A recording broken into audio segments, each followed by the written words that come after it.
Baada ya usajili wa dirisha dogo uliofanywa na Simba Sports Club, thamani halisi ya kikosi chao imepanda kutoka euro milioni 3.1 mpaka euro milioni 4,500,000, kutoka shilingi bilioni 9 na milioni 700 mpaka shilingi bilioni 13 na milioni 400. Thamani ya kikosi cha Simba imepanda kwa kiasi kikubwa sana kupitia usajili wa dirisha dogo ambao umeufanya kwenye kikosi chao, na pengine hilo pia linaweza likawa linaashiriwa na performance za hali ya juu ambazo zimekuwa zikionyeshwa na wachezaji wengi ambao wamesajiliwa kwenye kikosi hicho. Namna ambavyo performance zao zimeonekana kuwa ni wazi zina justify hichi ambacho nimekisema. Ni wazi ilikuwa thamani ambayo ilitakiwa ipatikane kwenye kikosi cha Simba hivi sasa tukikalculate iwe ni kubwa.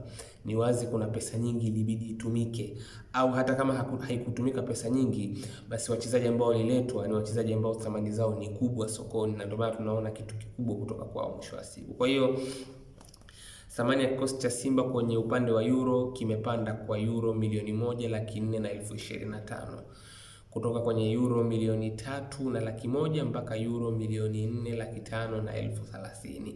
Sasa kupitia video hii na kupitia jukwaa langu nataka tujaribu kuangalia ni gharama gani inatakiwa iwe tayari kwa ajili ya kukiendesha kikosi chenye thamani hiyo ambayo nimeitaja, thamani ya shilingi bilioni 13 na milioni 400 kwa kila mwezi.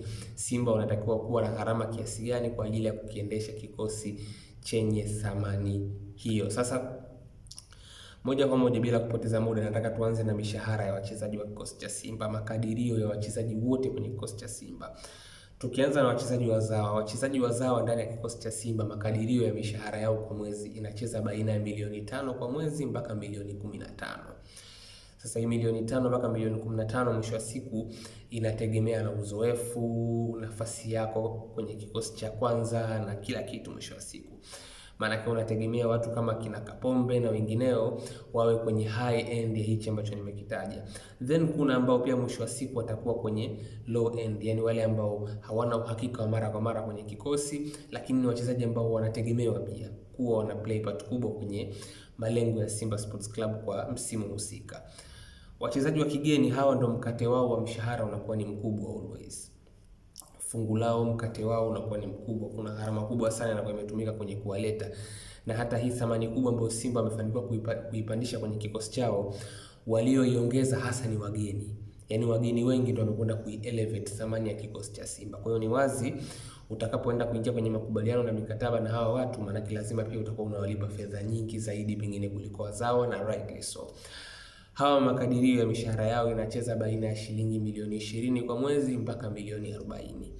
Makadirio ya mishahara ya wageni katika kikosi cha Simba inacheza baina ya shilingi milioni 20 mpaka milioni 40. Kisha unakuja kwa wale ambao ni bench players.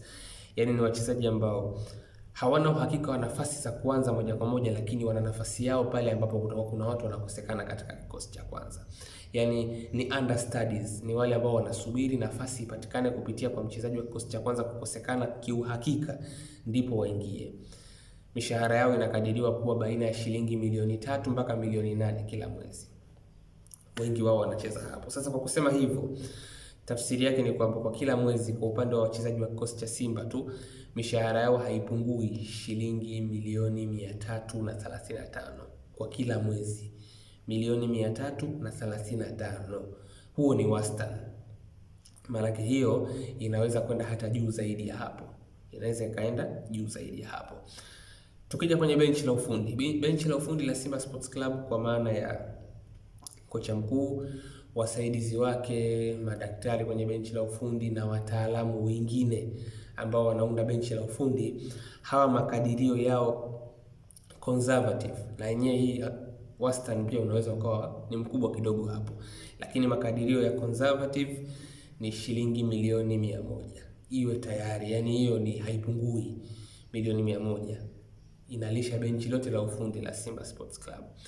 Kisha unakuja kwenye vitu vingine, logistics, mambo ya logistics na mambo ya usafiri,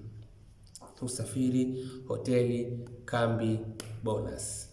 Usafiri, hoteli, kambi, bonus milioni 80 mpaka milioni 120 kwa kila mwezi.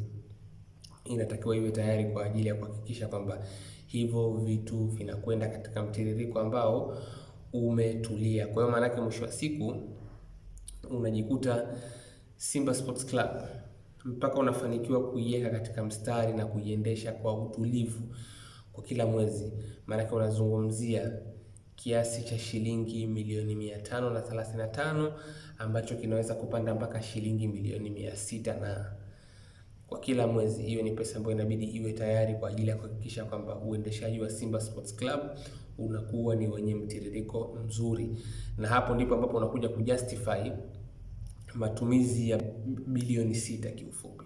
Kwa hiyo hiyo ndio breakdown ya thamani ya kikosi cha Simba Sports Club na gharama ambazo zinatakiwa ziwe tayari kwa ajili ya kukisimamia kikosi hicho mwisho wa siku, na hii kuonyesha tu kwamba kuna uwekezaji ambao Simba wameamua kufanya ambao ni mkubwa. Yaani ukienda ukitizama thamani ya wachezaji ambao wamesajiliwa kwenye kikosi cha Simba safari hii, kuna watu thamani zao kiukweli zimesimama, yani thamani zao zimesimama mwisho wa siku, na hii inakuonyesha dhamira ambayo Simba wako nayo kwenye kuhakikisha kwamba wanafanya vizuri. Na kama tulivyowahi kusema sana na watu wengi wanafahamu, hakujawahi kuwa na shida kwenye usajili kwa upande wa Simba, kwamba kwenye kuleta wachezaji wenye gharama kubwa, kutoa mishahara mikubwa, haijawahi kuwa changamoto kwa upande wa Simba. Lakini mambo mengine tu ambayo yanakuwa yanaendelea kwenye klabu hiyo yanakuwa yanaleta kukosekana kwa ule utulivu mwisho wa siku. Lakini ibaki tu kwamba Simba Sports Club wameamua kuingia mfukoni kwa kiasi kikubwa sana kwenye dirisha dogo, na hiyo ndio thamani halisi na gharama halisi za kuweza kukiendesha kikosi hicho.